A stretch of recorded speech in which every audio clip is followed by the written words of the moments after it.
welcome back to Cast Me to Hell with me, Seb. And with me, Robbie. And this week we bring to our discussions Ty West's X. I've been looking forward to talking about this one, to be honest, man. I'm a big fan of this film. I've only seen it twice, but each time I watch it, I kind of love it more and more. Yeah, I've only seen it twice so far, literally in preparation for this episode. And then I think we both watched it around the same time. I don't know when it was. Whenever it was released on Amazon Prime in the UK, we both were like, yeah, let's give this a go. Little Amazon Prime and unwind. I watched it. I haven't seen Pearl yet. No, I have seen Pearl. So there's a little bit there, and I'm not going to go into Pearl because Rob hasn't seen Pearl. But it definitely gives you a different perspective on this film, having seen Pearl. I imagine so. Which I think will be interesting to discuss when we do a Pearl episode, which I'm hoping will be soon. Hopefully. When Robbie gets his ass in gear and actually watches the. But the weird thing is with Pearl is obviously. I saw it by ill-gotten means. You did. And Bobby was being a good boy and waiting for it to come into the cinema, and then it came and went extremely fast because for some reason in the UK they decided to release it 6 to 8 months after it had been released in America, by which point any American listeners, you could have seen it, rented it, bought it on Blu-ray, and literally it probably ended up in the bargain bin by the time it ended up, which was a really odd thing for the UK. It is, and I have a problem with cinema times as well, because for films that aren't big blockbusters, it will have the weekend that it's released. So I think Pearl released on Friday the 17th of March, I think it did, because I wanted to go see it. And it will have maybe a couple of showings over the weekend, and then it will be in cinema for maybe 3 more days, and the times it's on will be like 3 p.m. and then 10 past 10 or something like that on a weekday. And it's like, well, I either have to take a half day from work, or I have to stay up until like 1 o'clock in the morning. So they seem to do like ridiculous times for films that aren't blockbusters. I think they do. I also think, though, at the same time, I think even this, because in the UK, like, we both have Cineworld close to us, and they did an unlimited screening, and I'd be very interested to see what that looked like, because I believe the film literally only lasted about a week in the cinema, which, again, I think is purely linked. If it had been released the same time it was in America, I don't think this would be the case. I think Pearl would have been quite successful over here, but I think it made basically no money in the UK because they were way too late. And this is my worry for Maxxine, is that we're going to stay on this same backdated schedule. Luckily, I think with Maxxine, which is coming, I was expecting it because obviously Pearl came quite fast after X. Yeah, definitely. So I think that was a bit of a throw-off. That might be why they delayed it. Luckily, Maxxine hasn't even started production yet, so hopefully we won't get it delayed purely because it's not going to release probably till next year sometime, I think. I think they've just announced the cast for it, which looks stacked. They have, Our boy Mr. Bacon's in it. Mr. Bacon, Bobby Cannavale, Elizabeth Debicki, Lily Collins. These are quite big actors compared to, say, Pearl and X, which are both fairly, middle of the stream, maybe actors you're more used to seeing in TV, I'd say, for a lot of them, except for... except for the rapper. Who's the rapper? Kid Cudi. Kid Cudi. Yeah. He's probably the biggest of the bunch out of that lot. I mean, even, Mia Goth has obviously gone off now since X. Yeah. But I wouldn't say she was anything big before X, apart from being a model. Same with Jenna Ortega. Jenna Ortega wasn't either. That's what I mean. Like, none of them were, like, that big. Yeah. Like, all of them had kind of come from more... Yes, some films... Also, they were all pretty much featured on some kind of TV series, like I'm blanking on his name, the leader of the pack. I can't remember his name either. We'll think of it in a second. Yeah, we'll find out. But it's Martin Henderson's the actor. And anyway, he is on loads of like Virgin River, the huge Netflix show, and Grey's Anatomy, and Brittany Snow's been on loads of TV, and she was in Pitch Perfect. And Jenna Ortega, though, before this was mainly again like Disney Channel kind of stuff, or like lower stuff. She hadn't done Scream, she hadn't done Wednesday, she hadn't been like boom, bitch. These were the films that launched her to where she kind of is now. 3 big projects in a year made her like, boom, you're fucking huge now. And I mean, we're going to go into it, but I think X is just such a well-made film. I will get this in right now because we've probably been a few minutes without doing it. But as always, if you've listened to the show or this is your first time listening, make sure to hit the subscribe button and please leave a lovely review. I have to get that in before we start talking about it properly. But how familiar are you with Ty West and his work before we kind of discuss the film? I'm not hugely over, and I haven't actually gone back and watched. I did mean to go back and watch some of his other projects. Was it? Am I thinking The Innkeepers? Yeah, is that one of his? The Innkeepers. I've watched The Innkeepers. I think I've seen The House of the Devil. That was the one I was thinking of. I haven't seen that one, and that's one that I meant to watch because I'd heard things about. House of the Devil's awesome. The Innkeepers, I have seen The Innkeepers. I saw that. That was released quite a long time ago. That feels a long time ago. Was that like 2009 or something like that? Yeah, it was a long time ago. 2011. 2011. Okay. And they did the second Cabin Fever, which I actually kind of enjoyed. I can't remember that one. No, I've probably seen that one. It doesn't quite register in my brain. I remember not being too bothered about The Innkeeper. I thought it was okay. I didn't love it. I saw it a long time ago. But I can't remember. That, But yeah, but then that's kind of the thing, though. One thing I know about Ty West is he's always made pretty much either, again, like you said, a sequel, or he's made a lot more kind of indie or lower budgeted kind of horror films, and he's always been a little bit under the radar in that same way, and in a lot of ways, for him himself being recognised purely as himself, this has been kind of a big turn for him kind of thing as a director. Like before that, he was making ones and people were saying these are solid little horror flicks and stuff like that, but there's a point with certain directors when you go from a solid horror flick to one that actually gets wider general notification and then turns you into a slightly different level. And like we just said about Maxxine with the cast, this proves the journey he's gone from X to Maxxine in this trilogy of films. Of like, he wouldn't, if he'd pre-done this cast before he'd done all three films, he wouldn't be getting our boy Kevin Bacon and Bobby Cannavale and Elizabeth Debicki and some of these quite big actors to be in Maxxine. There's no if it had been a pre kind of the trilogy had all been filmed like back to back or things like that, then I think we'd see a very different Maxxine than we have now. Yeah, that we've got such a kind of what sounds like a stacked ass cast. It does, and the thing I quite like about Ty West. I mean, the first time I saw House of the Devil, I was terrified, and I remember enjoying The Innkeepers, but I haven't watched it, I think, since it came out, so I don't really remember it. But I think Ty West he's such a great filmmaker that I like that he's starting to get a lot more recognition, and that this is almost boosting him up, like Mia Goth in Pearl. People were saying that her performance is absolutely incredible, and the filmmaking in X is just, it's so good. He almost reminds me in the way in which he does a lot of these throwback films, and a lot of his films are either set in the 70s or other times. He reminds me of Rob Zombie. He wasn't such like a redneck, Yeah. And he was a lot more talented. I don't mean that as a slight to Rob Zombie, but like X. Well, it is. Rob Zombie couldn't pull off the sleight of hand or the masterful elements or the performances he gets out of these actors. Yeah, like I was trying to explain to Anna what X was, because she was like, is it a film from this year? Is it a new film? And I was like, yeah, it's a new film, but it's set and it's shot and it feels like a film from the 70s. We could have done this film almost as like a video nasty. To me, there's massive elements of Texas Chainsaw Massacre, but it also feels like Eaten Alive as well, in that strange way. I mean, we've got the crocodile, like we talked about, but the feel of it as well.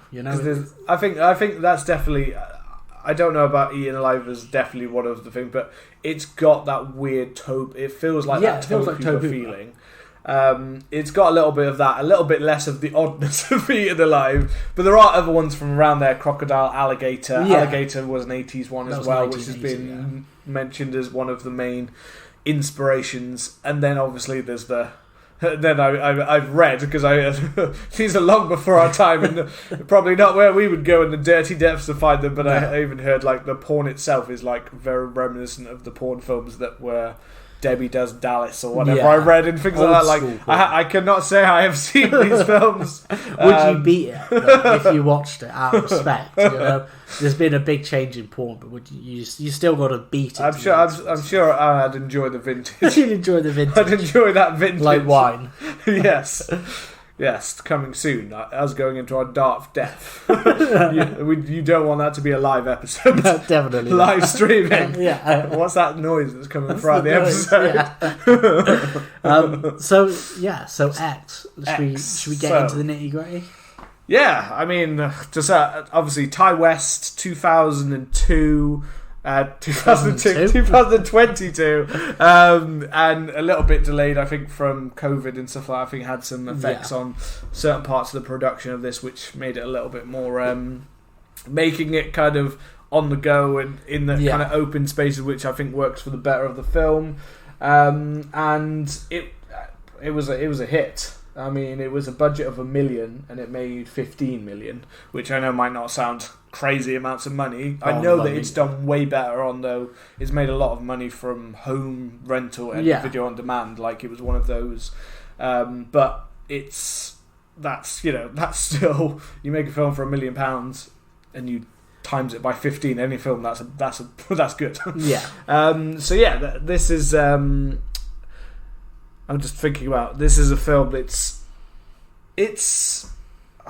I was watching it because obviously I've seen Pearl, so I can look at it like and look back at it, and we'll go more into that when we get to Pearl episode, and we'll talk about how we can see the kind of the transitions between them. But having watched the film now, when I watched Pearl, I thought Pearl is the better film. Okay. And then I came back and watched this again, and I was like, actually, I'm not so sure that Pearl is the better film, because they're almost completely different. They're both slashers in completely different ways. One is much more of a drama. This one is much more of the kind of mix. This one's closer to a horror film than Pearl is. Pearl is almost like a drama, a dramatic, where they've added in a slight horror kind of. Yeah, I've heard it's a lot more dramatic. But I was back and forth because I thought Pearl is so good, like so good in that way. But I just forgot straight away just watching this film. Like the first time, I remember being drawn in, and I was exactly as drawn in this time, even though I knew it was coming. I was completely just like, this is just it gets going straight away, and it just keeps on coming in the best way. I'm interested by the characters, I'm interested by the plot in the story, and by the twists and the turns it takes. And again, some of the ones that I think I was maybe less interested the first time that we'll get to, I think on the second I was like, on the second go round, now that I'd seen Pearl, I was like, yeah, actually, I totally get this now. I think there will be a lot more fleshed out. So the first time I watched this, I knew about Pearl, but I didn't know exactly that it was a prequel. I didn't kind of get how it was tied, because I didn't watch any trailers, I didn't do anything. And then I kind of stayed very well away from it. And then when I started watching it, and we'll get to the bits when but there's these kind of vague dialogue stuff that she does, and there's pictures, and you're watching it, you're thinking, okay, there's something going on here. And then when you find out that obviously Mia Goth is both Maxxine and Pearl in the heavy prosthetics, you're kind of like, okay. And then you find out that Pearl is linked to it, and it does, I think, watching it the second time and knowing that a lot of the stuff that potentially that she's talking about is going to be expanded on in Pearl, it got me thinking a lot more about an overall theme that's in the film, and also a potential way in which I think Maxxine is going to go, if that makes sense. You know, you kind of watch it and you think it's just it's about like wanting to be young again, and jealousy of being beautiful, and wanting to have your time in the light. And then when you know about Pearl, and then you watch it, there's some things that Pearl says to Maxxine where I think, to me, this is foreshadowing that when we get to Maxxine's got to be the bad guy in this one, and she's got to be killing a bunch of younger people. That's just my idea. As in, it's ongoing. I know there's one thing between the Pearl and the Maxxine, it being in the film together, that always was like a bit. I don't know why, because you always feel like you're looking for a twist. I think, and when I watched it the first time, I knew I was looking for like. I knew about the Pearl. I knew that Mia Goth was part because I'd seen before I saw X. I saw the stuff. I'd seen the stuff about Pearl, and therefore I knew it was Mia Goth. So then when I watched the film, I was like, "Wait a sec, that's not Pearl." Then who the fuck are you? Because you're Mia Goth, and then you're not, and then I was like, okay, so that kind of part was kind of left me questioning in the film. I was like, I'm so confused. You're not Pearl. Who the fuck is Pearl in this film? But it also leads you into that kind of your head going in a twist, like, but why do you look why do you look exactly the same, and why do you look exactly the same as what Pearl looks like on the poster for the film? And that kind of left the question in my head, is like, why does Maxxine, and it's not that that's explained or anything like that, it's just a coincidence that they are basically, Maxxine is just looks like the spitting image of her younger self, and to give I think to bring out that part in the older lady Pearl, to give that youth, and it reminds her of herself, and it reminds her of the thing. I've even heard talk of people say perspective of the idea that even though we follow Maxxine in the film, and we're going to have it in the next one, that a lot of the film is almost from the lens of what Pearl will see her through. So therefore she sees her like a younger version of herself, was a theory that I was like, yeah, but then that doesn't make sense for Maxxine. Yeah, it's a theory that doesn't quite. I was like, that doesn't quite work, because if the older Pearl, we're seeing Maxxine like that because we know that the Pearl's going to then see her through the lens of like her younger self. Yeah, therefore, that's why she's seeing Pearl in almost herself. It's like, if the whole film was from the old lady's perspective, that might make sense maybe. And if we weren't getting the sequel, then that might make sense. But the fact that we're pretty much following Maxxine in X, you know, she is kind of the main character, as close as we get in this group of characters, then that doesn't really work. I think it's less some kind of weird like way in which they see each other, and I think it's more about that theme of being almost like in the prime of your life, being young, being beautiful, and being on top of the world, and then eventually having to make way for somebody new. Yeah. And in my thought is that having Mia Goth play both roles is just to show that, I think it's supposed to be that, because there's a part where Howard's like, you're the most beautiful woman, and there's parts where Maxxine's saying that she's going to be a star. So I think it's less to be like some weird way of Pearl seeing herself in her image, and more just in the fact that you can be beautiful and on top of the world one day, but eventually you're gonna have to give away. Like the cycle. And again, that is completely reflected within the film of Pearl as well, to have that kind of comparison that you'll see between the two films. And it's also interesting because Maxxine, I wouldn't say that out of all of the characters in this film, I like most of the characters. I would say Maxine's the one that actually I don't really like. I don't really think she comes across as a nicest of characters. She never really has a moment to be like the good person. So you are kind of wondering about her character the whole time of where are you going. That's why I think the cycle has to repeat. That's the idea. That's my idea. When everything goes shitty for her in the porn-addled 80s of whatever it's going to be. Yeah, no, absolutely. You can see how history can repeat itself in a different kind of way. But yeah, no, I just mean in the film in general, you've got such great characters. Oh, the characters are awesome, and so you got Mia Goth is obviously Maxxine / Pearl. You got Jenna Ortega as Lorraine. You got Brittany Snow as Bobby Lynn. Which I gotta say this because the first time I remember seeing Brittany Snow was in Prom Night, the remake, and I thought it was awful. I thought she was terrible. I thought this is bad. I saw her in Would You Rather, but it had been so long between them that I didn't really click that it was her. And then when I saw her in this, I thought that she was incredible. Yeah, everyone. I do think stacked. they are like it is a stacked cast. I do think that for me, I think Brittany Snow actually stands out pretty much. Probably as my favourite performer in the film, and that's not just because she's put forward or because she's the one that shows the most tit or anything. But she is. She's such a funny, interesting, charismatic kind of character. Yeah, she has shown it in other this is more, but it's less your kind of yes. the more of the family or the Pitch Perfect films and stuff like that. She was quite, for people who enjoy those other kind of films that she's been in or TV series she's been in, she is quite a standout charismatic performer. But I absolutely understand what you mean when you see her in her earlier stuff like Prom Night and some of her earlier TV and shows and stuff. She was someone who was trying to be this kind of charismatic, but she just sadly didn't quite have the strength to pull it off and came across as just another dumb blonde kind of character, which is the opposite of what we get here with a character that is, yes, slightly played up within the idea. You look at her and think Barbie doll, dumb blonde, porn star, no brain, and yet there's actually way more to her personality. She's got some proper layers. She's got lines where she gets to be like the smart, witty. Where she understands the world that she's in, kind of thing. She understands the game that she's doing. Within this, like the scene when they're with that's who I was about to say, Scott Mescuddy or Kid Cudi, as Jackson Hole, when they're at the gas tank. I went with the American there.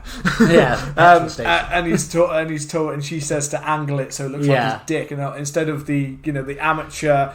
I was about to say Eric, and that's a completely different character for a different film. But it looks just like him. Similar. RJ Nichols. Spoiler for our next film, next week's episode. See if you can guess what that is. RJ is obviously filming it, and he's doing it in this because he's like a student director. He's trying to make it artsy and things like this, which is great because they're trying to redefine it. They're trying to make a porn that redefines porn, kind of thing. So it's going to be big and huge and a different style. That's why they've kind of gone with him with his more like artistic sensibilities.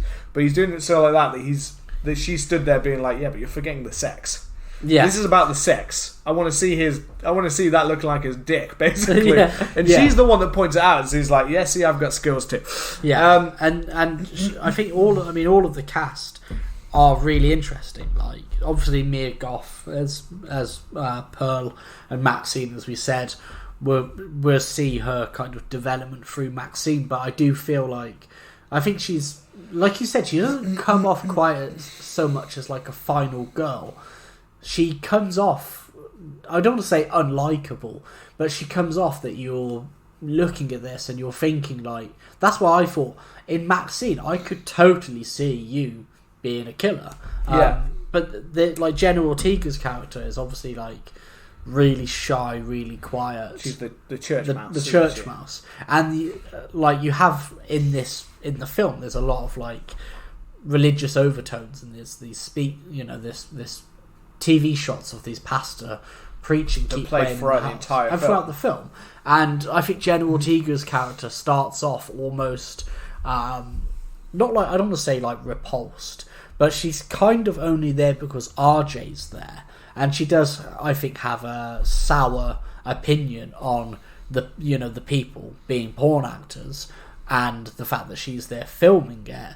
And then as the film goes on, she gets kind of interested in it and takes part. And just to finish on that point, the interesting thing about RJ, I find, is he's completely fine about porn, and he's fine filming it, and he's all about independent cinema and sexual liberation and stuff like that. But then as soon as Lorraine, Jenna Ortega's character's I want to be in it, he's like, no, you can't be in it. It's that thing of it's fine for everybody else, but no, not for you. And it's the hypocrisy in his characters. All of these characters, even I would say Kid Cudi's characters is really cool, and there's the vet stuff. But he's not a Vietnam vet. But I don't think he's quite as fleshed out as the three main women, and RJ, to be honest. RJ has that nice change. I think a lot of Kid Cudi's kind of character, because I forgot his Jackson Hole. Jackson Hole, his character, I think his quite often comes related to, is it Harold? Is that the old man? Howard, yeah. A lot of his comes related to his kind of prejudice against the black guy, that you can kind of see that he's got he kind of eyes him up straight away when they first meet each other, and even though it's mentioned about him being a war vet, he doesn't seem to that doesn't seem to make his prejudice change on him at all, really.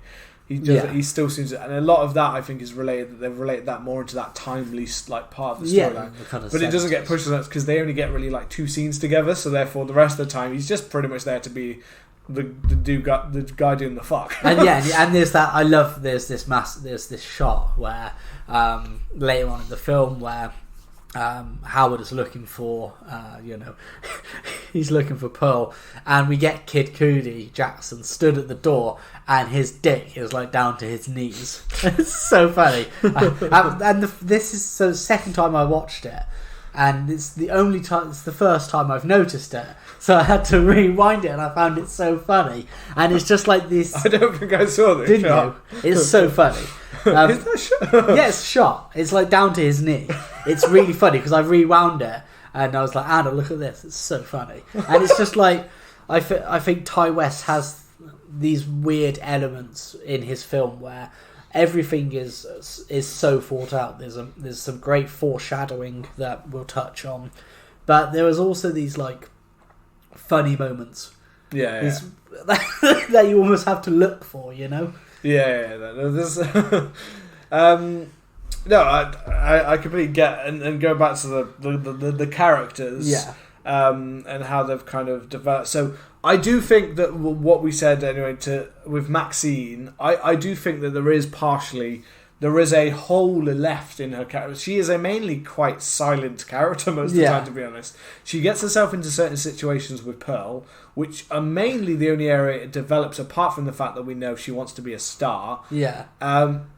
I can't say that in this one she develops much further than really the fact we get, you want to be, basically what she says the first shot we see her in, with Wayne in the club and saying we're going, and that, don't give this chance, and I want to be a fucking star. I want to be a fucking star. I can't do that. That's pretty much as far as I think, in many ways, that her character kind of, the rest of it is kind of shots of her, some amazing shots of her like in bed or floating on a river, which is a fucking awesome one, or a lake, which is an amazing shot. That one, we'll come to that, but she doesn't. But then it also kind of feels like a lot of Mia Goth is kind of left aside because they know that it's going to be more developed in Pearl. He's going to develop that character more, not just Maxxine but Pearl. But there is more that you kind of get that then relates to Maxxine because of it, and then obviously she's going to get her own. So it kind of feels like the holes have been left on purpose. Yeah, that's it. And which she's kind of a bit of a blank slate right now. Apart from we know one thing which kind of makes people,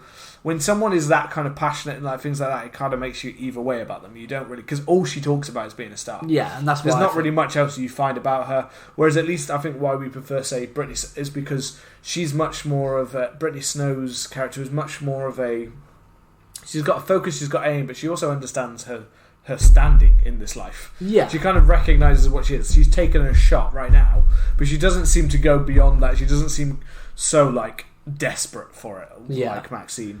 The same way that Jackson Hole, Kid Cudi's is just, he's just there to do what he's doing. Yeah. And Wayne's just there to be Wayne, the main guy, is there. He's just there to make the money, but he's a little bit more desperate. You can tell, to actually have a hit and be the winner and be the, star. And he even says to Britney Snow's character at one point, like, do you want to be, the person who ends up basically working like this for the rest of your life, or do you want to actually be a star? Like, this is how I'm going to do it. So, like, basically, shut the fuck up and get on with the job. He's a little bit more kind of trying to keep all of these people together, kind of. Yeah, he's like he's very much, to me, he's kind of, he's very much the ring leader. Yeah, the ringmaster. Like the scene where Jenna Ortega, Lorraine is like, oh yeah, I want to do it, and then RJ tries to leave. He's like, you bet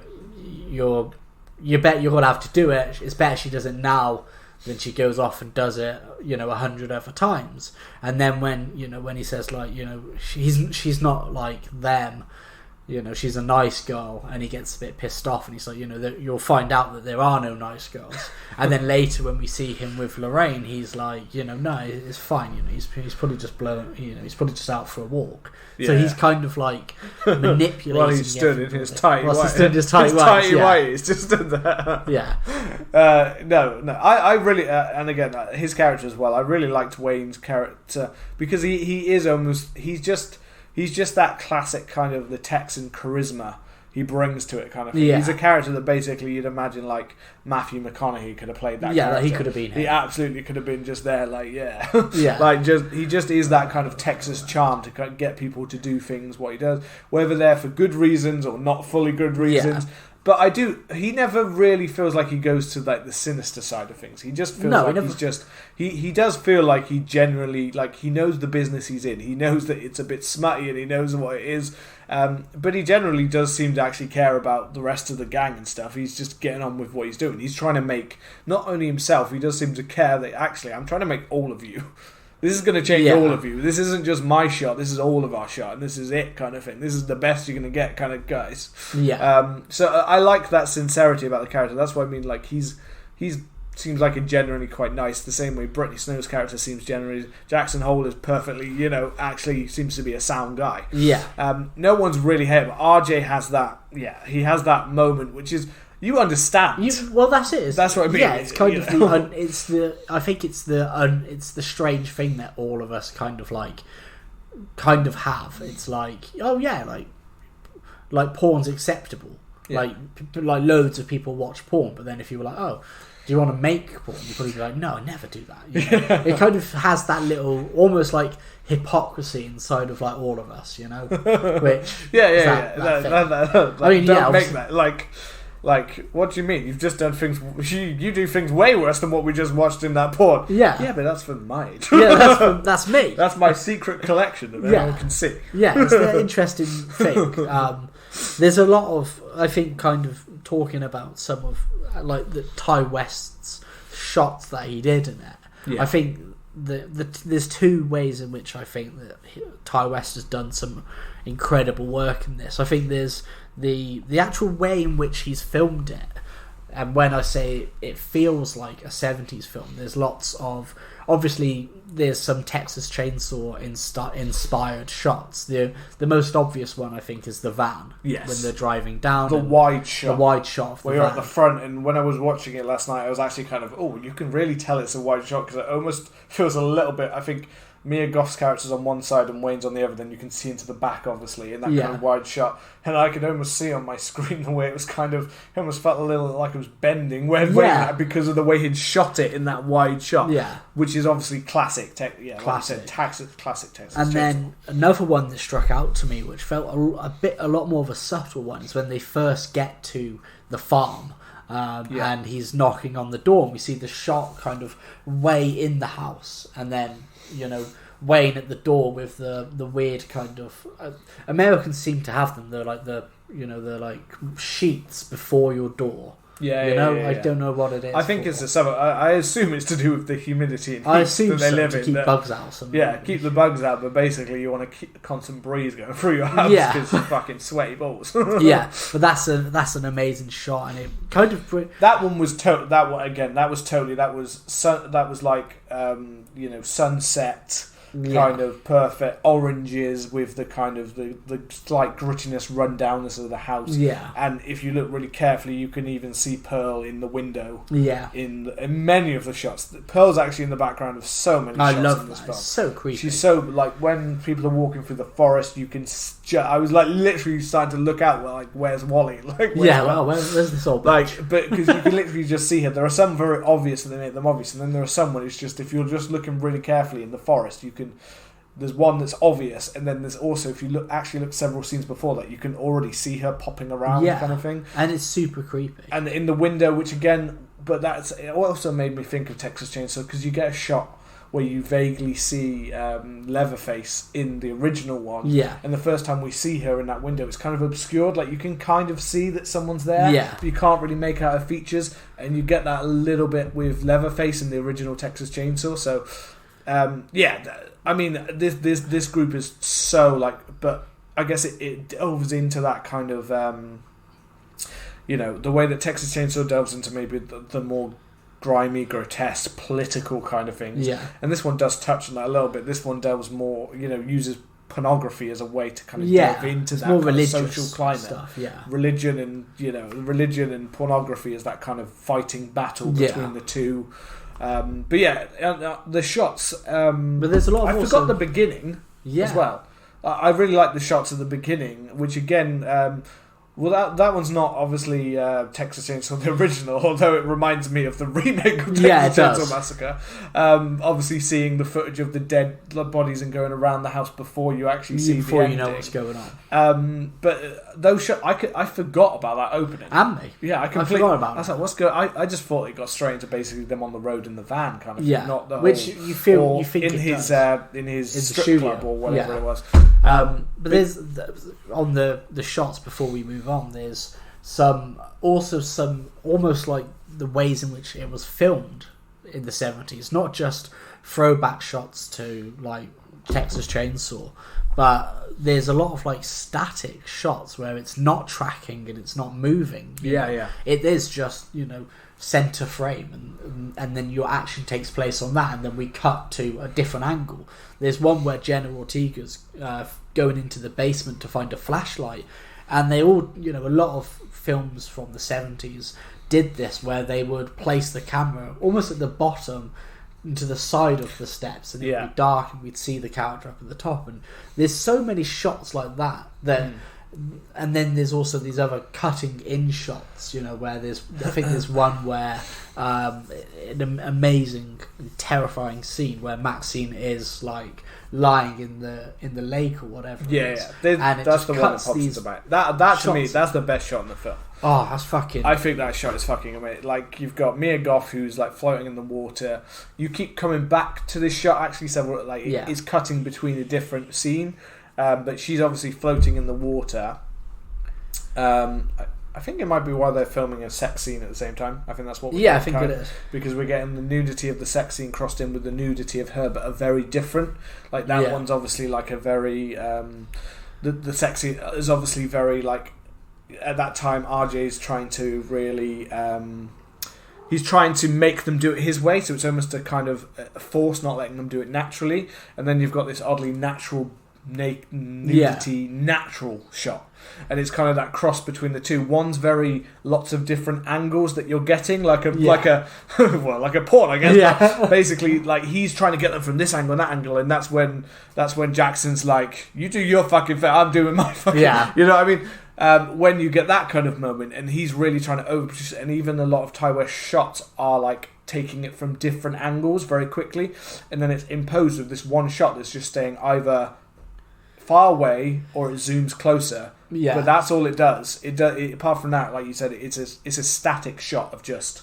That's all we're seeing, and it seems to interweave between that two. Like, this is almost the overproduced, and this is the natural beauty that you can see with nudity, where you don't actually really see Mia Goth nude, but you can tell she is naked in there. And then the awesome part of the shot, which is the alligator or crocodile, I don't know what.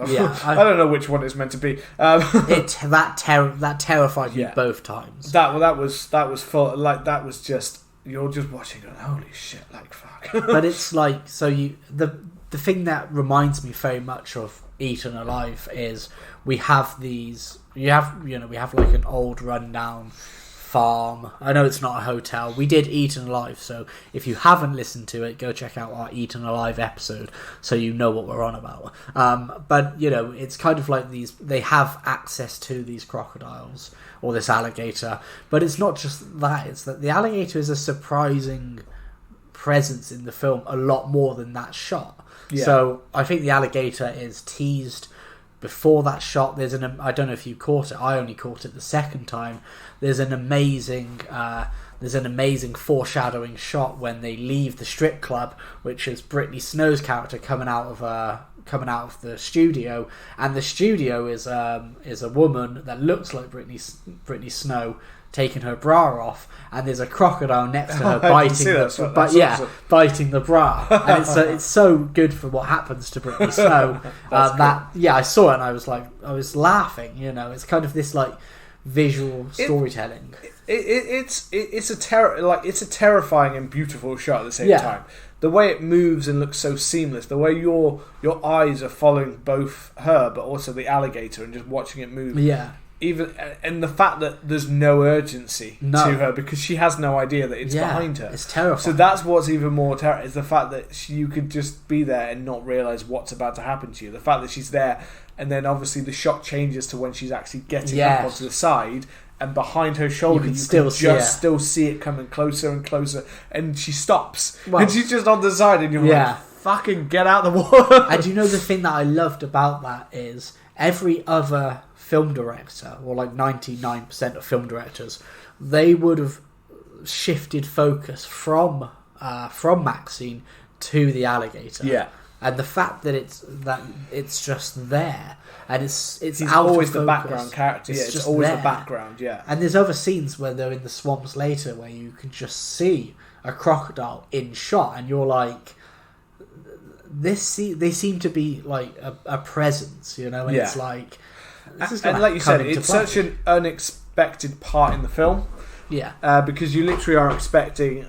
I knew it was going to be a slasher, but that part of it was just like, okay, we're adding in this angle into it. Yeah. And you're just like interested in where. When you see it the first time, you wonder whether that was it part of it, or is it going to come back, or is it not? And obviously when it does later on, you're kind of starting to think, oh shit, it's like, why are we here again? Yeah. And again, for anyone with Pearl, this does play a part in Pearl as well. I imagine. So there's an element to that with Pearl. There's lots of that in this film. There's not just like there's some foreshadowing. So I mentioned the crocodile and the Brittany Snow mural, which is amazing. If you notice it next time, that's cool. It will make you smile. It'll be literally in the first 5 minutes. First 5 minutes. There's a line where Maxxine says, I'm going to go through some of the lines I wrote down because this is what I think is the foreshadowing. So there's a line where Maxxine says, I want the whole world to know my name. Obviously at the end of the film, she's the sole survivor of this massacre, so it's going to get out and everybody's going to know her.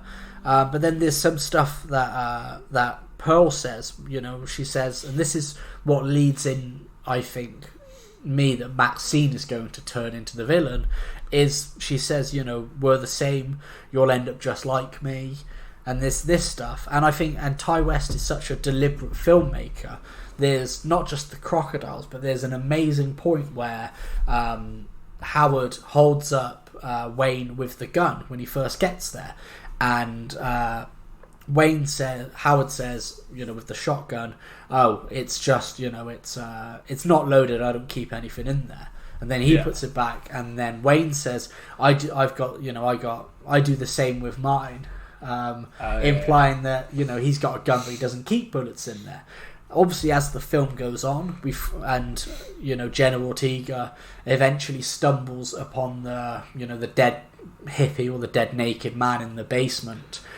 Which is again because Howard mentions earlier about someone who had stayed previously, a guy who he hadn't liked or something like that, which it implies the same guy that is now dead, hung up in the basement. And that's the whole thing of like, well, these people have clearly killed people, and inside of you that gun is loaded. Yeah.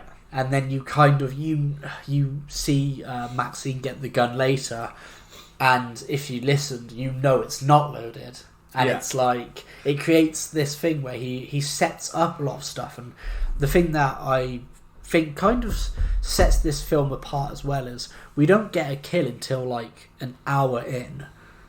So it plays a lot. We have a lot of like tension. We have a lot of these creepy shots where Pearl is in the background watching like the porn happen, and she's watching Maxxine. Like a lot of her fixation is on Maxxine.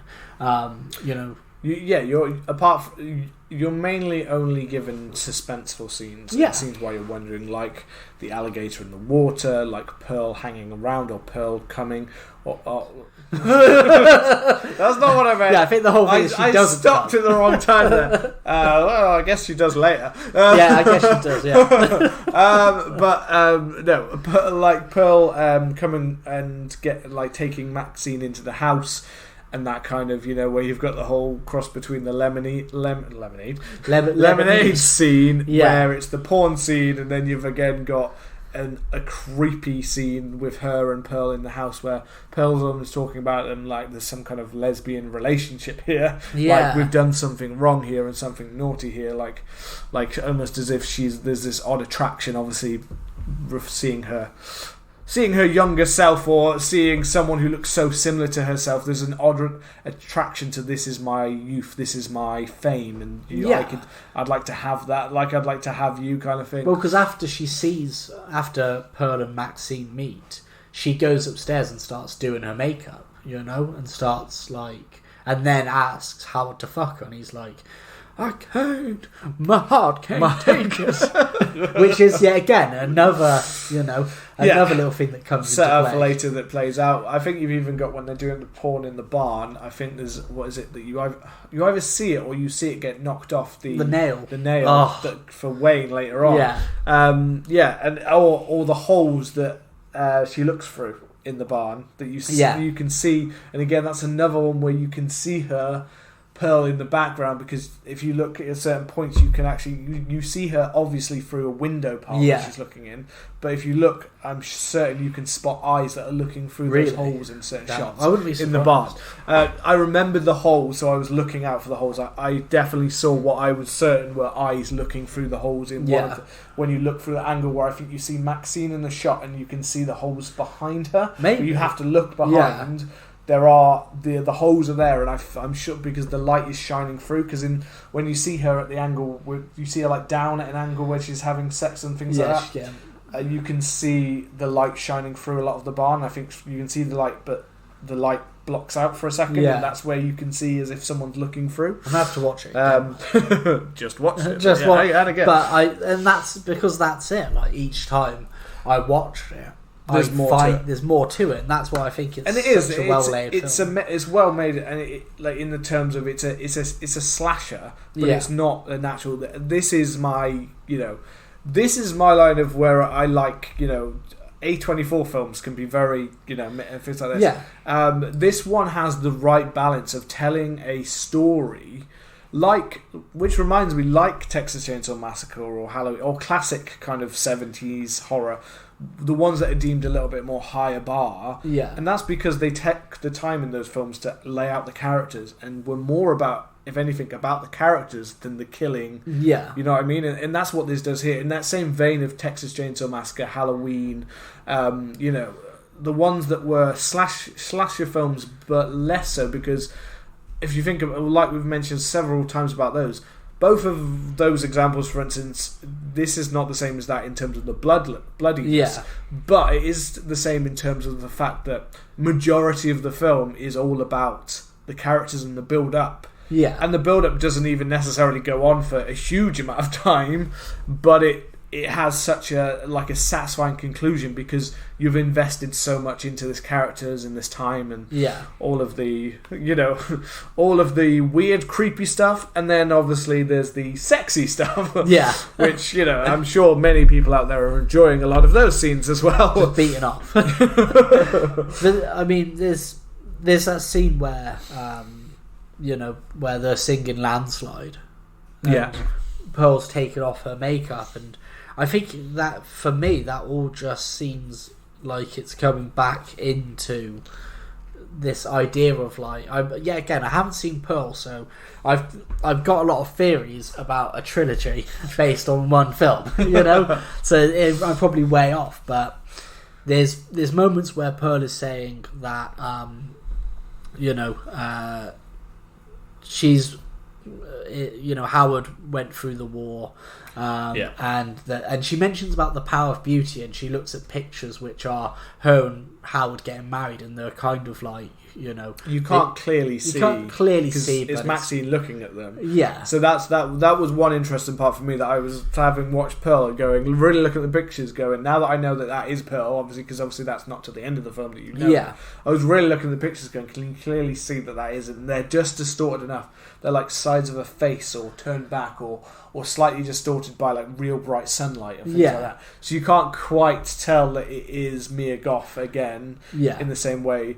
All the things that you've just said are, anyone who's seen Pearl, that's a lot of the film is purely about that. Yeah, but it's good because there's a bit where she says, like, you know, that she was she was beautiful, and she wanted to be a star basically, and life didn't turn out how she expected.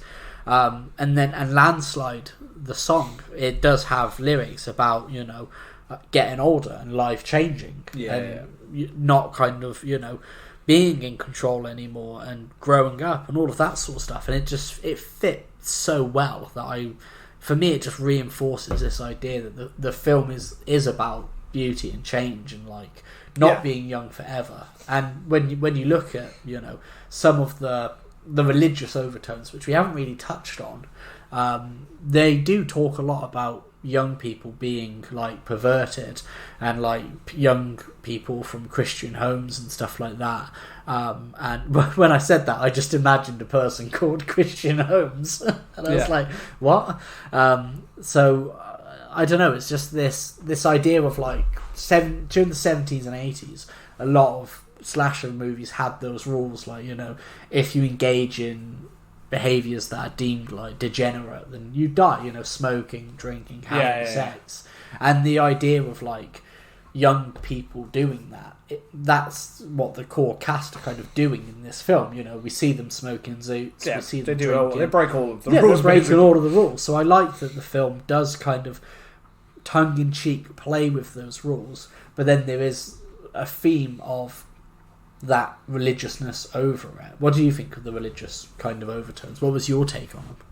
Well, I to be fair, I was mainly like thinking about what you were saying about Landslide and stuff like that, and how, you know, this is the, you know, the changing of youth, but also thinking about how Landslide, the song as well, you know, the idea of chasing that power, things like that. But a lot of it is also about, you know, how far you go on your journey, and that you don't always go all the way with your journey. You know, climbed a mountain, but I turned around. You know what I mean? Like, go into that.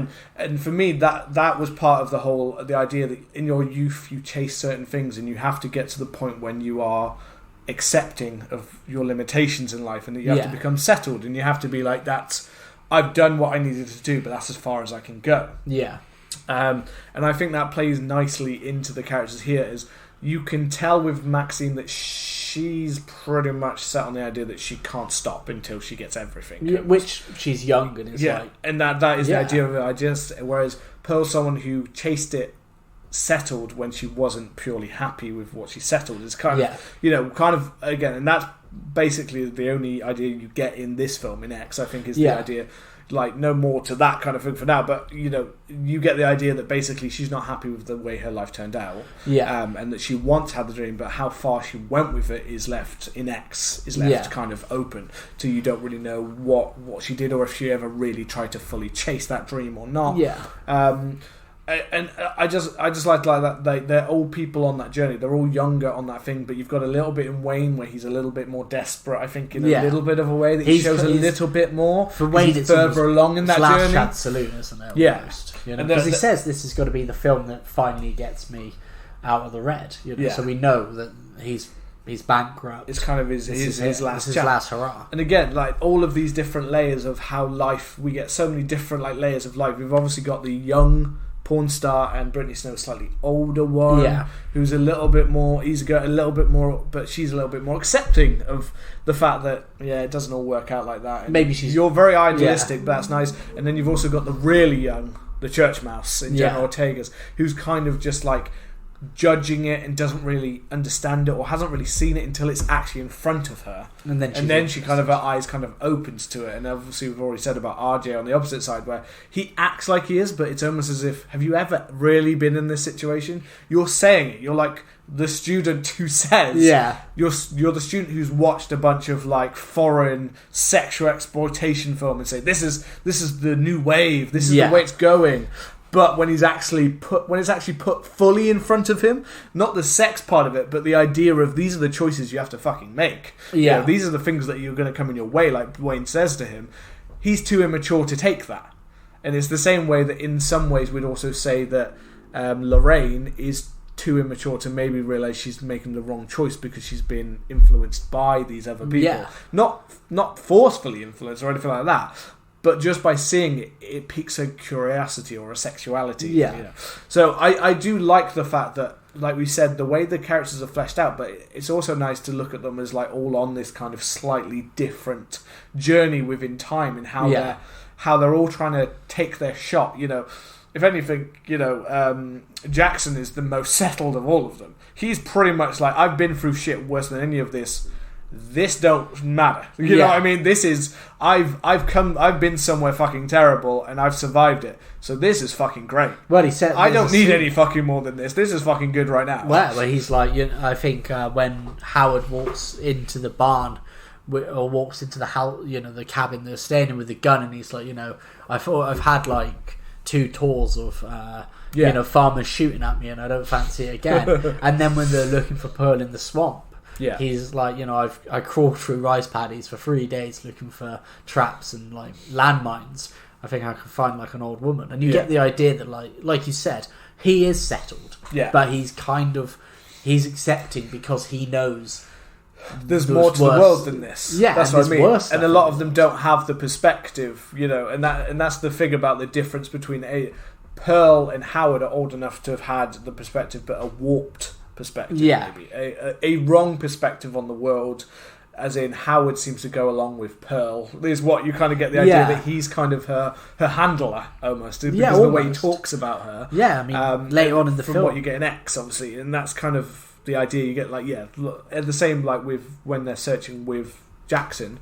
You get this idea that he's kind of always having to go out with her and can't keep a handle on her. He always seems to get away. And there's a point where he's saying to her too. I think he says to Jackson, because Jackson Howard tries to trick Jackson into getting gobbled up by the alligator, which I thought was going to happen, but you know it didn't. It clearly didn't work. Jackson's too badass. And then he says to him, you know, you guys, I can't remember exactly what he says, but the main line that stuck out to me was he's like, you know, you guys come here and you try and you're, you know, enticing my wife, and it's this thing of like, you know that this shit's happened before, and not necessarily them film. Not everybody's coming here to film porn, but young people are coming here maybe to stay, and Pearl's seeing it and is being like, I want to be young again, and you know, why should these people have what I don't have anymore? And is either killing them, or he's like, I have to clean up after. Well, he also implies about the fact that he's young and virile, and you know, I mean, that you're able to do stuff that I can't do, and he's talking about sex, you know, in that same way. And there's definitely this kind of back and forth with him and with Pearl. The idea that he basically just wants to give her everything, as if he's always trying to just make Pearl happy with whatever she can have. What she's got. And basically, taming her like a lion, but doing a terrible job of it. So we've been quite philosophical, and we've touched on the themes and, you know, the cinematography. So should we get into the nitty gritty and start talking about the deaths?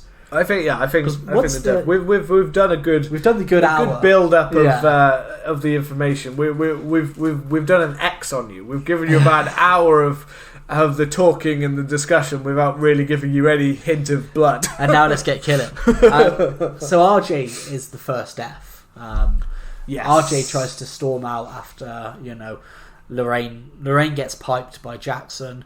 He has to film it. And then he's crying in the shower, and he's like, you know what, fuck this, I'm bouncing. And then as he goes, he kind of, you know, tries to... He sees Pearl, out in the yard, and he goes up to her to try and see if she's okay. Yeah. And she tries to fuck him. Well, she goes on to him, and he's like, ew, no. And then she stabs him in the neck.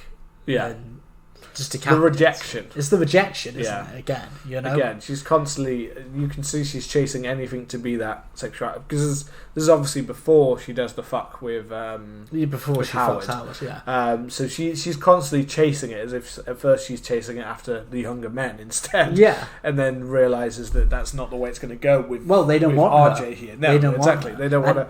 And it goes. You've got the perfect hiding of the classic old biddy, as in like you don't suspect the old biddy. You don't. And it goes into what Howard says later. You know, coming here and enticing my wife. It's like, you know that she's done this to young men before. Yeah. They've rejected her because she's an old biddy. Like, you don't want to fuck like a 90-year-old. No kink shaming if you do.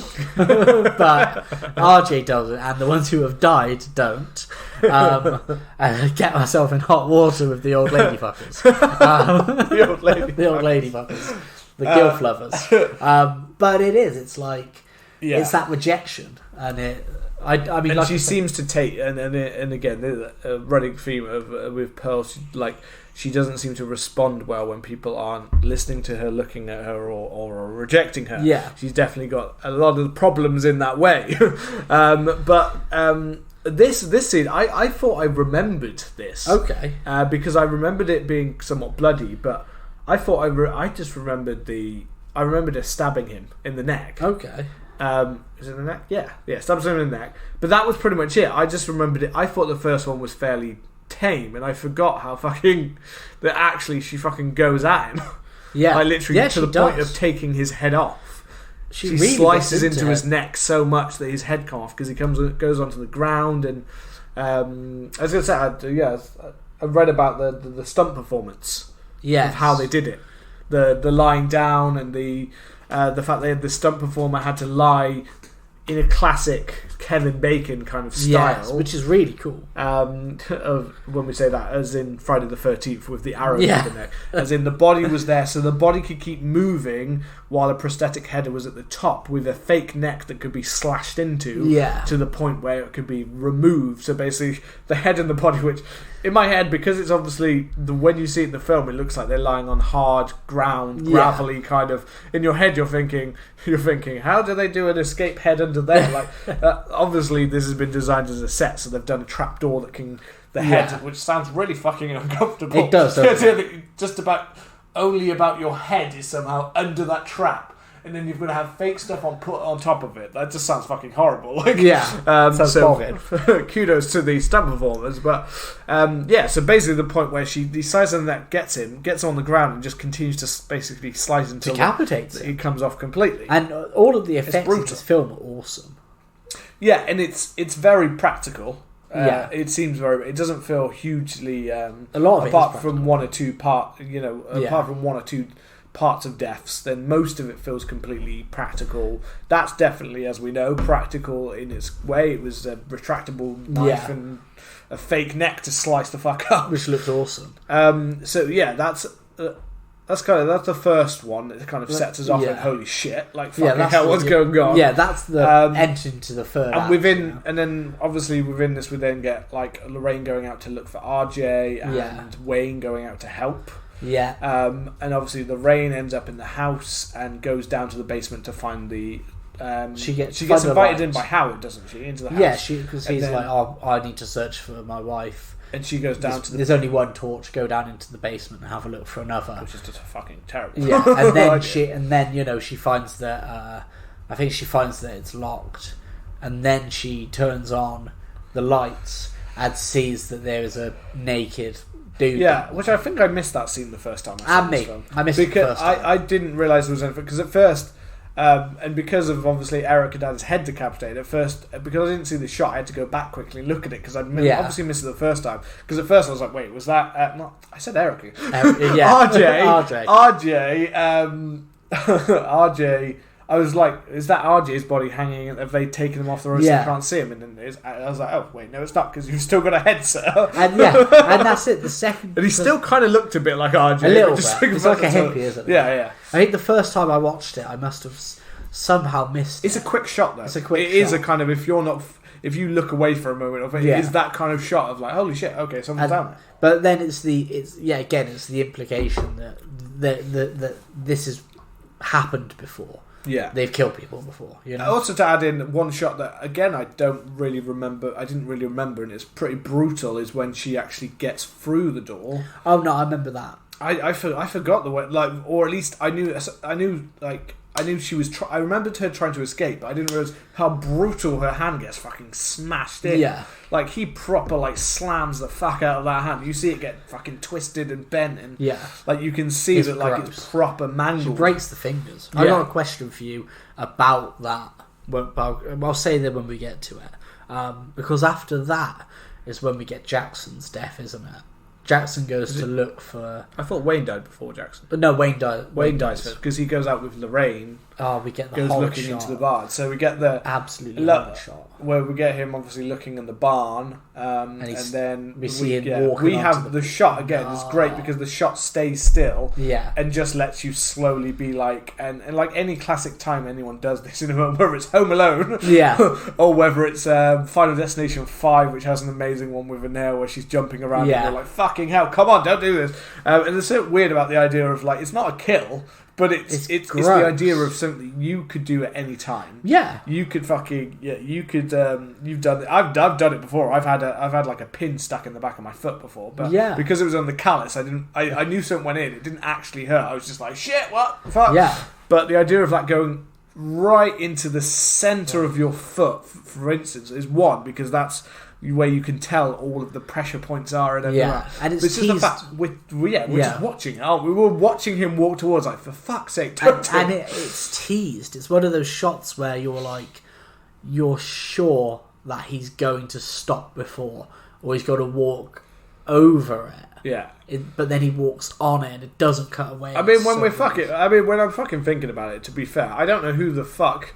One, I fucking love the fact that he's out there in his tighty whities. Yeah, of course. Just walking around looking like a physique that me and you could never achieve in our lifetime. Because you're like, God damn, that's an Adonis of a man right there. It is an Adonis.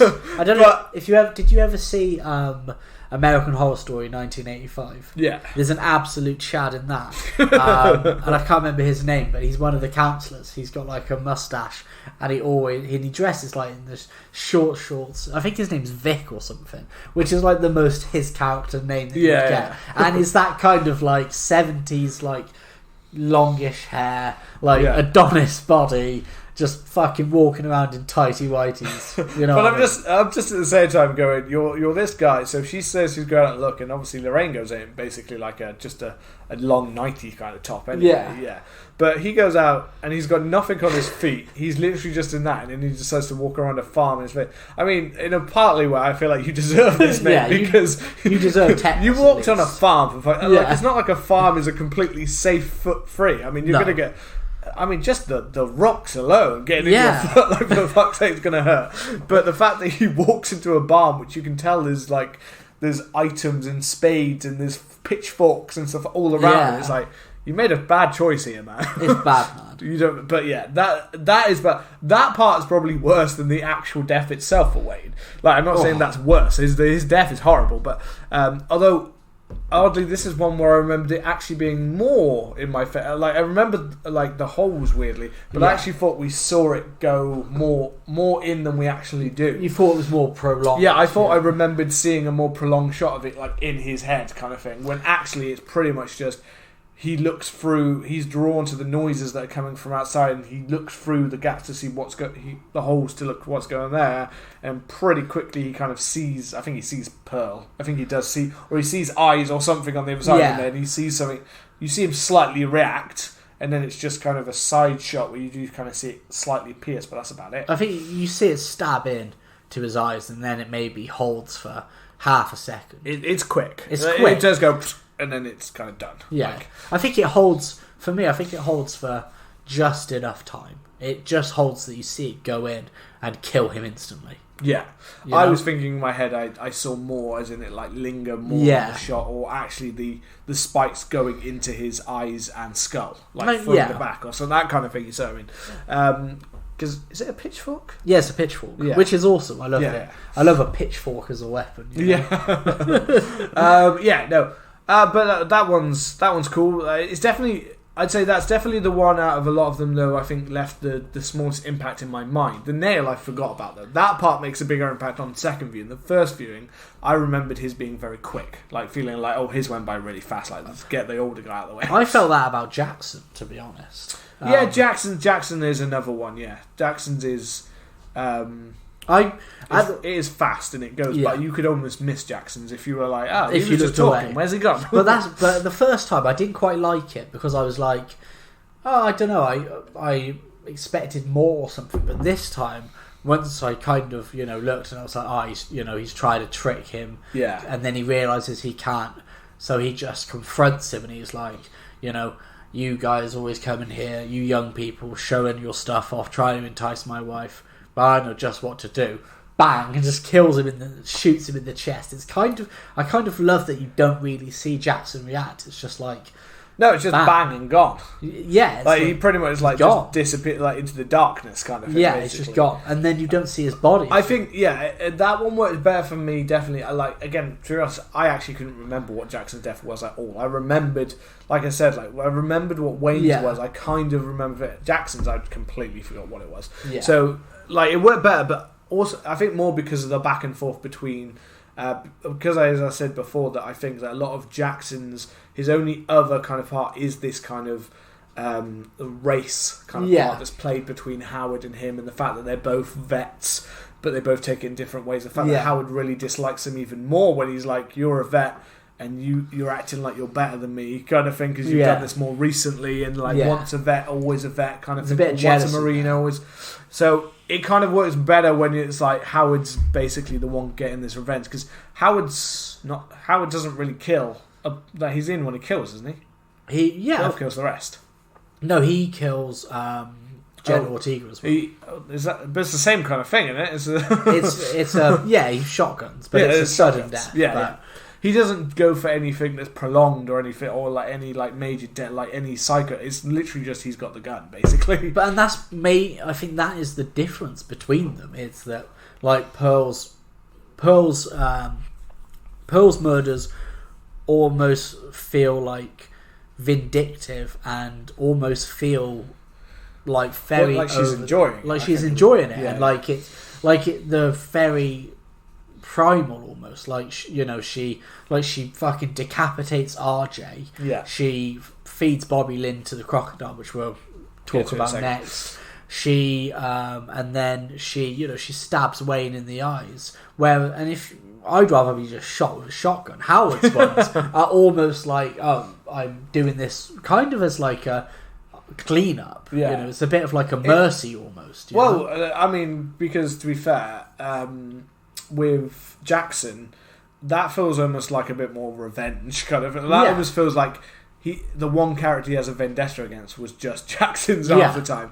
So the only reason he offs him is purely because of that reason. General Ortega's is more in the middle of a kind of fight kind of thing, and it seems like she's kind of gun fodder, if you see what I mean. Because the fact that he's locked her in the basement and he could have killed her at any point. Well, this is it. No, they need her for something. There's a line, right, where we'll talk about General Ortega's death whilst we're on it. But General Ortega kind of hacks out and breaks out of the cellar, and she is running upstairs where she meets Maxxine. She's saying, stay away from me, like you're responsible for this, you people are evil, like you brought her there, all of that. And then obviously she runs out and she gets shot. First time I jumped so bad because I just wasn't expecting. Yeah, because it's just like bang, and then weren't expecting her to die almost because she was the most innocent as well. And then there's it made Anna really jump as well. And then there's a really weird bit where they Howard and Pearl start dragging Jenna Ortega's body in. And they say something along the lines of,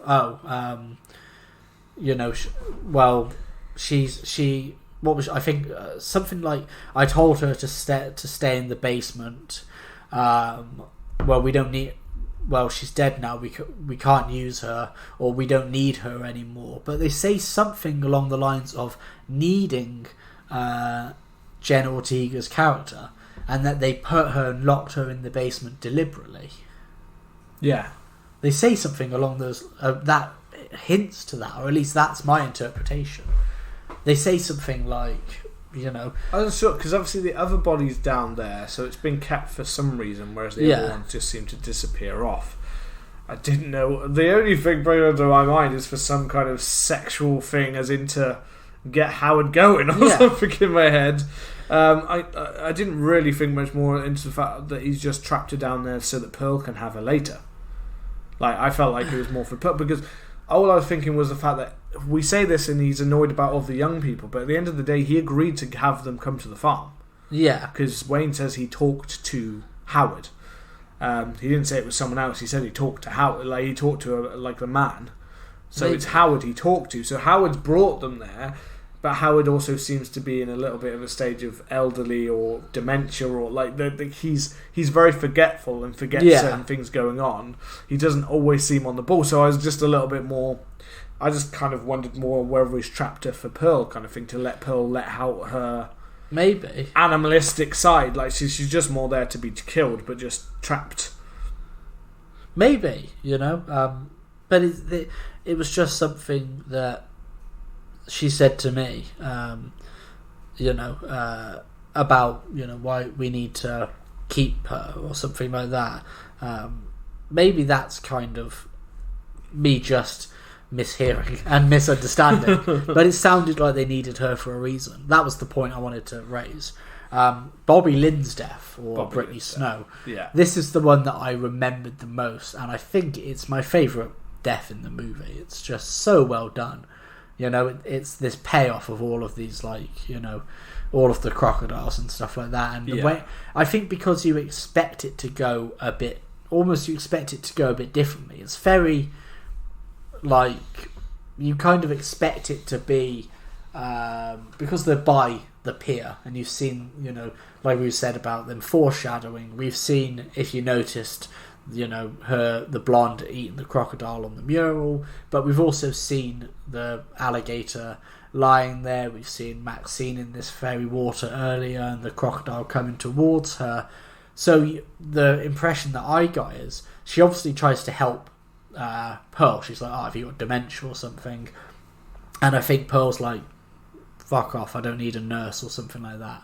Pearl kind of gets really offended by Bobby Lynn. And then Bobby Lynn's like, oh, fuck off, I'm not going to bother helping you anymore. And she pushes her in. Yeah. And then I expected more of a prolonged scene where we see the crocodile kind of coming. Bobby Lee sees the crocodile, and she's trying to climb out, and Pearl's not letting her. But instead, it's just straight away. It's almost like, I don't know, it's almost like seconds after she's fallen in. The crocodile just grabs her head and starts the death. This one's a when you see Pearl. Yeah, that's all I'll say. When you see Pearl, you'll understand that scene. Okay. That scene, including the "I hate blondes." I hate blondes. That's one that's definitely. This is what I mean with certain scenes. He's definitely held back, and that's purely because it's revealed in either. He's obviously planned it to be either revealed in Maxxine or Pearl. Yeah, of course he has. He's very deliberate. A lot of the stuff here with Pearl is so much expanded upon in Pearl. It is it's interesting, but it's fucking horrible. It's brutal, because obviously I think I liked her character more than anyone else. Yeah. And therefore, because I felt like she was just such a natural, real character, that you just felt so fucking sorry for that, because I mean that is a brutal death anyway. The idea of the way you see a thrash around, and there's already a shit ton of blood, but you're still hearing her making noise, like she's still alive, even though she's being literally torn apart, and you can't. And I think also it makes it worse because you basically, once she's in, you're just seeing blood and thrashing. You're not really seeing any parts. You're not really seeing her pop out or anything like that. You're just seeing blood and hearing screams. And that's what gives me the eaten alive vibes. is that, in Eating Alive, it's dark, and all we see, we see thrashing in the water, and we see like the water turn red, and it's that's what the vibes that I get. I liked Howard dying. I thought that was really funny. He died of a heart attack. Like you said, foreshadowed and clear from earlier on, the fact that he has a heart attack is so it's just so straightforward and quick, but it makes sense. Like it's been told. He said that he was certain that his heart would give out if they had sex, and they had sex, and then he's had all this other shit going on. Dude pounded as well. Fair play to him for an he was old going boy. at He was it going with at Pearl it under the bed. Yeah, he was going at it. Maxxine under the bed. Yeah, he was going at it like a dog at chips. You know what I mean? He was proper. He was giving it some welly. Fair play, old boy. No. His was nice and real quick. To be fair, I was just thinking as you moved on with Howard, but I was just thinking with Brittany Snow's character. I've had literally, the more I see about fucking alligators and crocodiles and things like this, by the way, like from the scene earlier in the film to this scene, the more I'm literally there like, holy shit, the idea is terrifying in my head. I swear this is becoming one of my bigger fears, the idea of going anywhere that has alligators or crocodiles. Yes. Is the idea.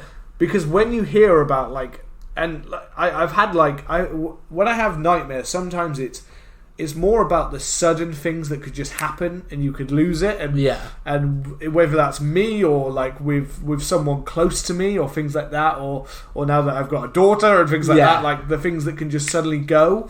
Like I used to have nightmares because I used to be like really scared of heights, so it was always the idea of like being on the edge, like like somewhere like the Grand Canyon or things like that. Like I'd gone somewhere similar to that when I was younger. And I'd gone like right close to the edge, and all I could remember thinking when I got right to the edge is like, literally all it would take for me to have a slight slip, and I'm done. Yeah. And I used to have like, my nightmares used to be more like that. They'd be super fucking quick, like the idea of just suddenly being there and just slipping and just falling and just that's it.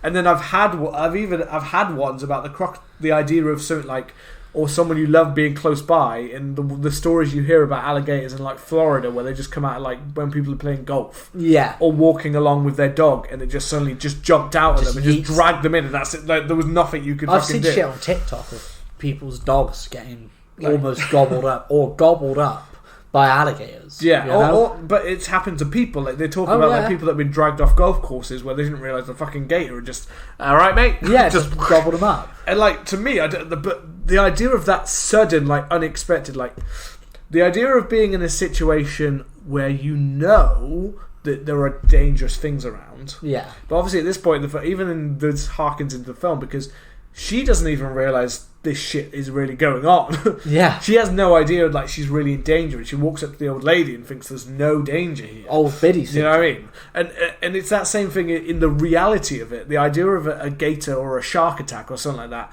But a gator's more scary than, say, a shark attack. Because if I go into the water and I know that it's a shark-heavy area, then I know that there's the expectation, not saying that'd be any fucking less scary, but I know there's the expectation that I'm putting myself in some kind of danger. Yeah. When you're fucking playing on a golf course, or you're just walking along somewhere thinking I'm on a lovely holiday, and suddenly you're just grabbed, dragged, and you're like, how the fuck am I meant to get out of this? That sounds like the worst thing ever. The fact that you're about to die and you had no idea that you were in any form of danger at any point. And that's what she has there when she's pushed into the fucking water. Like, she's had a fight with her, but she doesn't expect anything. And when even to the second she goes in, about to go into that water, she's still probably not expecting anything except water until shit. And it's brutal. It is such a brutal death, and it's so like that. And you know, and Howard gets off easy in comparison to that shit. Howard, like he just dies of old age.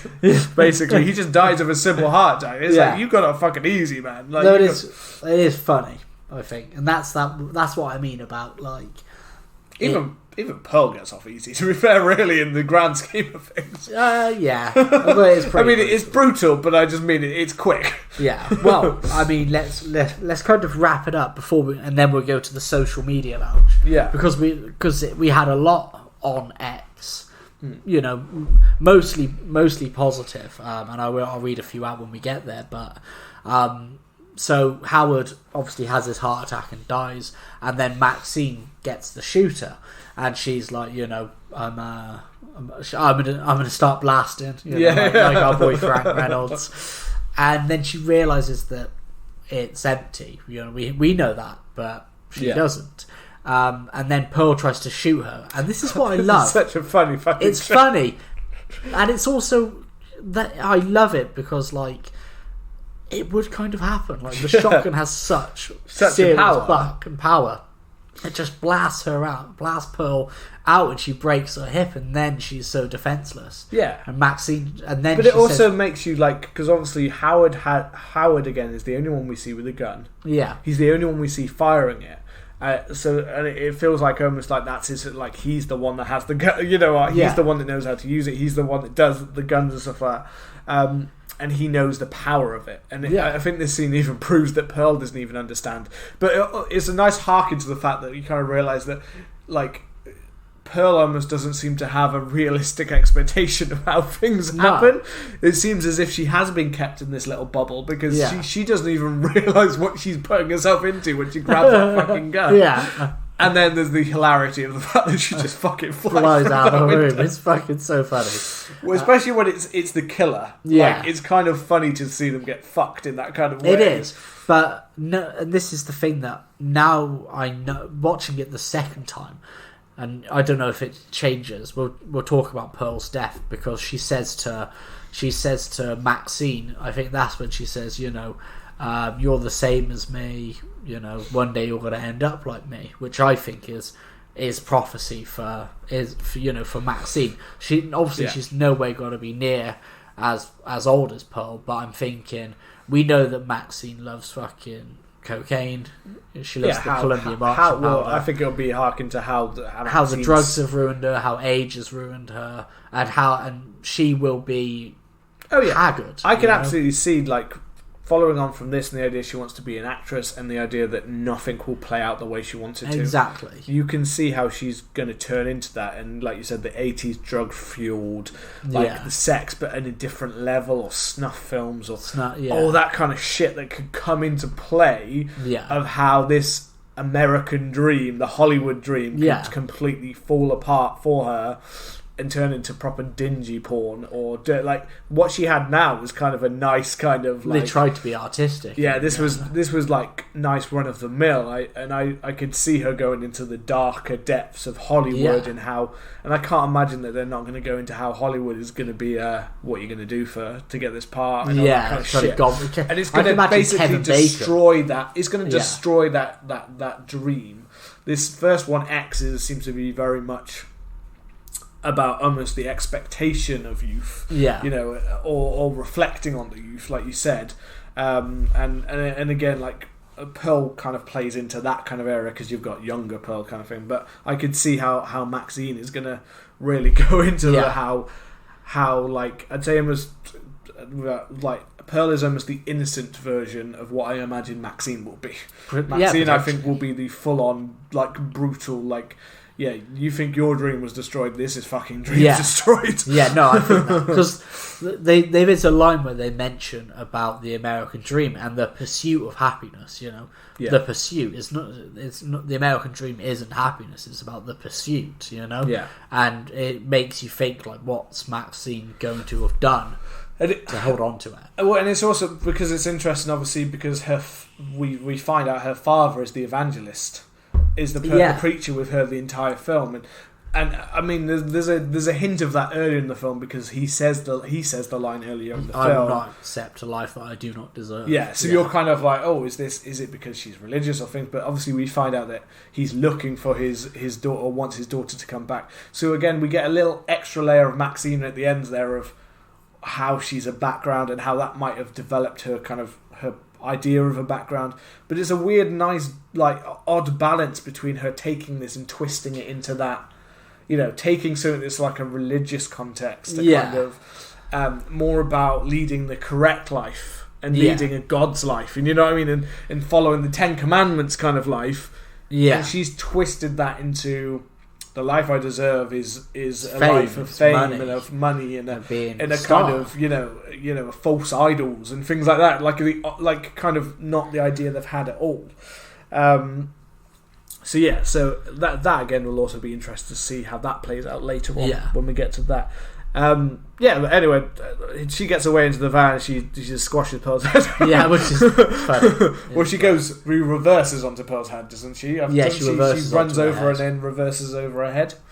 Or is she already on the ground? Just reverses over her head. She just drives past and then reverses back onto her head because she's already on the ground from a broken hip, isn't she? Yeah. And she just splats that, and then obviously we return, like we find out that reveal obviously at the end about the evangelist, and we find out about the crime scene, and they get to see all of the parts, and they say about it basically. They have that thing with the police officer brings over the camera and about the fact it's the most fucked up horror film. Yeah, what kind of I bet it's one of those fucked up horror films or something like that. Like a nice little kind of throw up that it's not even thinking about it being porn, it's thinking about it being a smutty video nasty kind of horror film that I bet they're out here making some sick snuff film basically, or some shit something like that. Like the beginning of that idea. Lots of interesting stuff there. We'll go to the social media lounge before I ask you a question, before I pose to you a dilemma or ask you to ponder something. So obviously we go over to the social media lounge, we put up the films that we're talking about. If you haven't, come and follow us on TikTok, Instagram and Twitter at CMTH Podcast. So X did pop, so there was a lot, and I won't be able to read all of them out. So Meetor Leaker said, "This hit me like a shovel to the face. This and Pearl were Oscar material." Haley said, "I loved this. I was hooked from the start. The whole cast was amazing." I agreed, and then she did mention that Brittany Snow was in your favourite film, John Tucker Must Die. That is my favourite. That is your favourite film. The Let's Talk Horror channel said, "Ty West proves again to the world that we should get excited for everything he does. A masterful return to the genre, building tension the only way he knows how, and then delivering an incredible finale. But for all the love I have for this movie, it may be my least favourite of his." Stu World Order, "I thought this was fun, though I really think Ty West makes choices without really caring if they are thematic or just does it, but it's an enjoyable movie from the go." Night of the Living Podcast said, "I hate A24 with a passion, but I genuinely enjoyed this one. Pearl, however, can get in the bin, mate. It's terribly boring." That's sort of its own discussion. And then our friend Neil over at We Needed Roads podcast did the obvious and said, "It was excellent." Tish. Interest around it, mainly positive. What I would expect. I think this was a mainly very well received and critically well received film. As I said, there's not much to hate about. I'm not saying that in many ways this film completely revolutionary. It takes a lot of things from other films and remixes it into an interesting mix, and I think the pornography angle adds something a little that feels a bit different and more of the era to it. But I definitely think there's a lot, like they've mentioned, and there's a lot in this film that I think it just does it so well. I don't know so much about mixing up thematic ideas. I feel like pretty straightforward. They're not straightforward, but they play well into the social political time. And it seems like they know where they're going with it. And any threads I think are left open, I feel like if you've watched Pearl, some of that builds up, and I think answers it, and I feel like Maxxine again will build even more onto that. I feel like they have a good idea of where that is. I mean, for those who haven't seen Pearl, so much about that, but Pearl is, I think you should go into Pearl with expectations that it's not the same film. I think that's the thing. It's of a different era. It's almost more Wizard of Oz than it is of this. It's a completely different style of film, and in the same with this, I'd say it doubles down on the dramatic over the horror.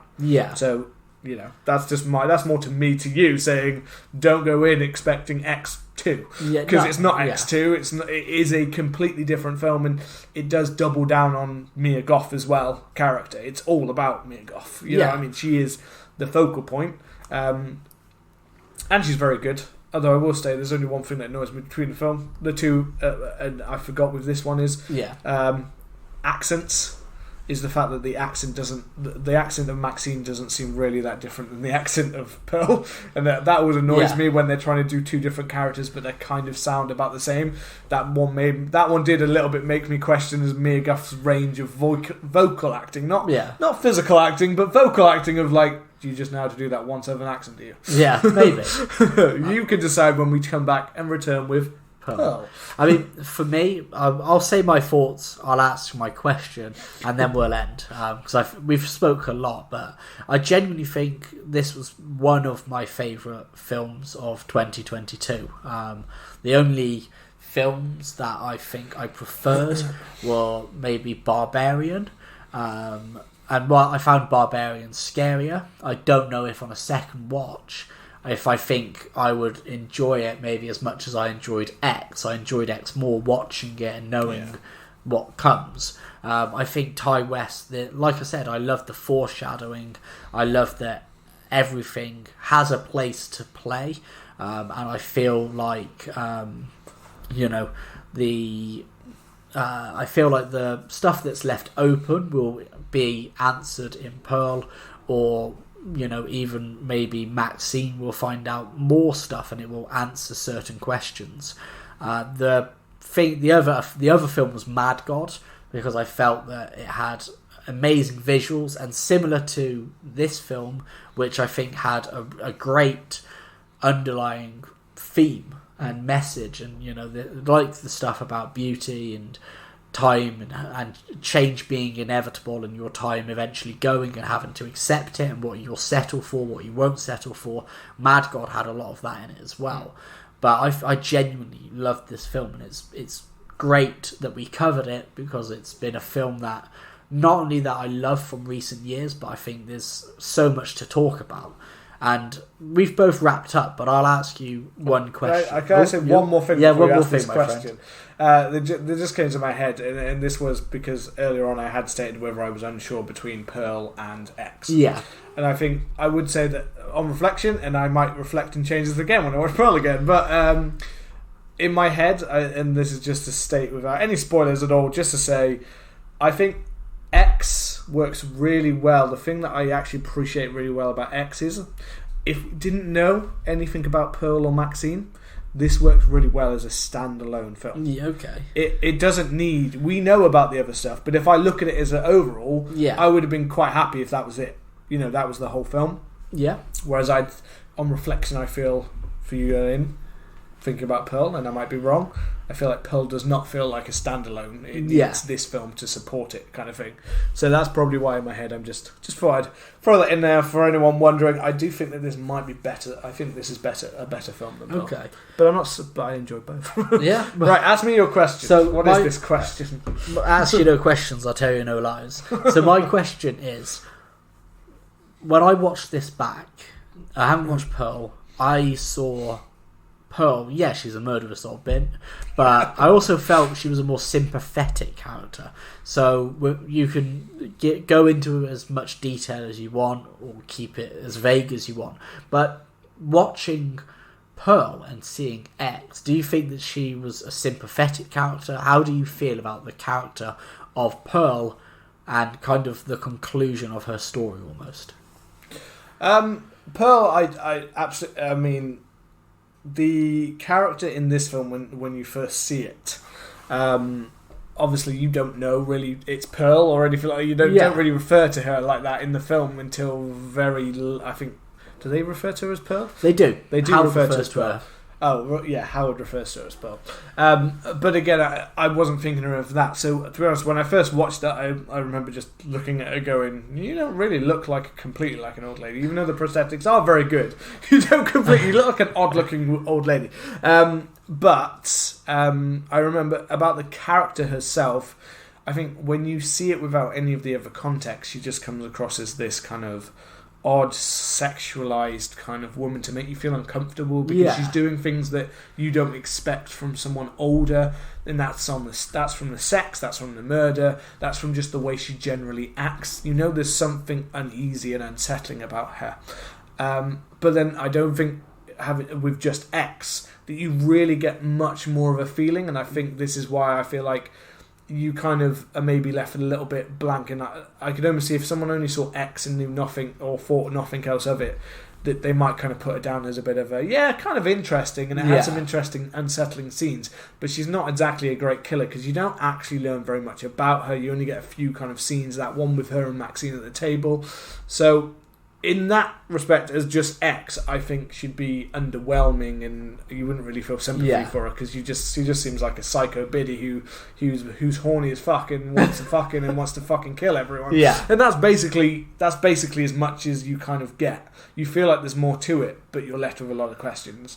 But if you see Pearl, you feel sympathetic because you feel for the character in many ways. But I'd say the journey you go on is.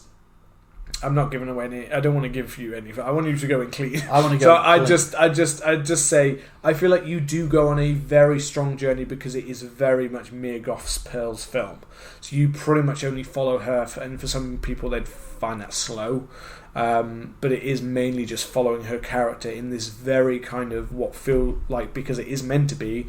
He goes for a very. That's why I called it Wizard of Oz, because it almost feels a bit like quaint and creepy, and there's no real major problems here. You're kind of just a little bit bored or alone or like lonely and things like that. But there are parts in the story that make it feel you feel more sympathetic for Pearl. But I can't say as the whole picture of Pearl that I feel completely sympathetic, because you feel like it's more. You've just got a very warped view of the world, and you have to get along with. I think to feel sympathy for her, you have to get along with that kind of view of the world that she's got in her mind, and Pearl does really help you with that. So I can't say. I don't know if I feel sympathy for her by the end, though, because I just think this Pearl we see now, there's almost a gap between the Pearl we see in Pearl. It doesn't fully fill in all of the gaps. Yeah. So there is still almost another could be made of like the middling years between elderly and young Pearl. Yeah. There's almost another film that could fill in the gaps, because she's much more kind of like she's deranged in Pearl, and here she's I guess maybe been bottled up and kind of letting it all out. The Pearlverse. But there's still lots of questions about why people down there, and did they bring him here, and I don't really know if I felt for her in Pearl. I didn't feel for her in X. It's that odd between. Maybe it's feeling more for the youth and not the old, which is a weird way to put it. But I guess it might be just the way that sometimes on screen, if you don't have anything to really draw to, you just get a lot of interesting kind of creepy kind of sexualized scenes with her in X. Yeah. Whereas in Pearl, you do get enough that you feel for her character, and you're kind of wanting to know what's going to happen next with her character, because you already know where she goes in the end. Yeah. So you're kind of just like, how did you get there? How did you become this kind of thing? Which is not hidden. No, well, I get it, man. Anyway, yeah. So I guess there's not much you will. I think I'll ask you that question next time when we come on to Pearl. Yeah.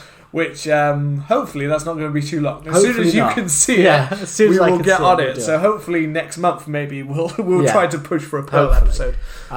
But I mean, it's been a bit of a longer episode than usual, which is a good thing, I think. Because this.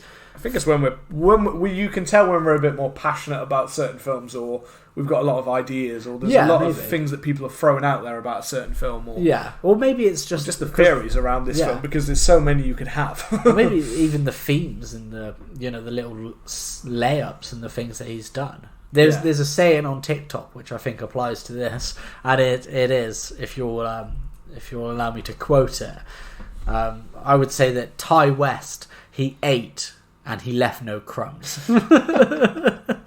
I mean, there's also a part of me in my head going for some people out there, people who enjoy the smut, that we didn't actually delve. That's one area we really didn't delve that much into. So I apologise for you if you've just listened to an hour and 41 minutes and you were hoping to get some smutty goodness. You were expecting us to hear in detail talk in detail about all parts of the body and all the sweaty thrusting and proper close to the mic where you're kind of dirty, like, you like a bit of that, don't you? ASMR. They're just like spitting on the mic with how how horny we are for these parts. But yeah, well, that was the part of the film that I just felt like, yeah, you get it. It works well. It's effective. If you're going to watch it on date night, you might get a bang out of it. Yeah.